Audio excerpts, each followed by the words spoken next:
Okay, so a 360 maybe.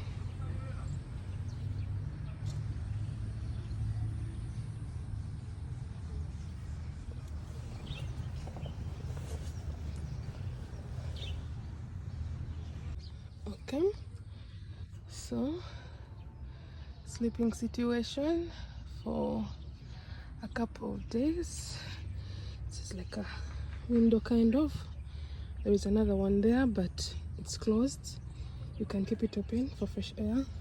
There is a porch to put some of your stuff, your phone, your torch, whatever you can use to light up your room. This is my bed, and we share with my Betty.